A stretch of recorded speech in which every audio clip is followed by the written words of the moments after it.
So if you guys know me, you know I've been an athlete my whole life, but I'm on a journey to become the best athlete I could possibly become. Especially now, you know, your boy getting up there in age. So, you know, the knees ain't working like they used to. But with that being said, I wanted to try something new. I've played basically every sport, not competitively, but I've had my fair share of sports. Probably the only thing I haven't played is like hockey. But the one sport I always wanted to get into, my sister was in it, you know, two of my best friends growing up did it, was the sport of boxing. And as you can see here, if you're a fighter or a boxer, you know that brand. I got myself some boxing gloves. So like I said, I always wanted to box growing up. I used to go with my sister to the boxing gym and two of my best friends to the gym.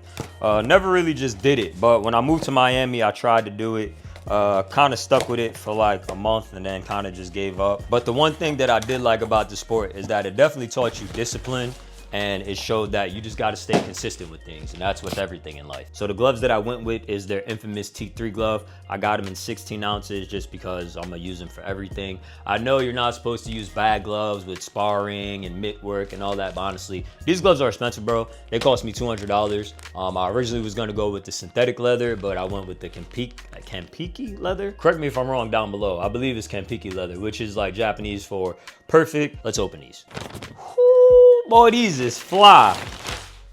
Hayabusa, Kampiki leather, 16 ounce. The reason why I went with Hayabusa rather than any other glove is because Hayabusa, they basically have like this double wrist support. So if you have like weak wrists, so you take the initial strap right here, put it underneath here, wrap that joint right here, and then boom. And another thing is they have extra padding right here. Reason being, a lot of MMA fighters, quote unquote, use these and, you know, catch blows.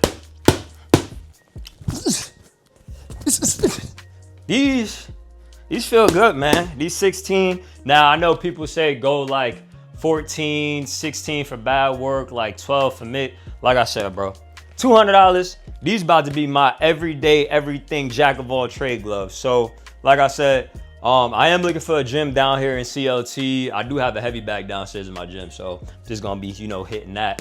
But the gyms out here, bro, it's like $200 a month. So let me know if there's a hookup or something, you know, I'll go. But until next time, guys, peace.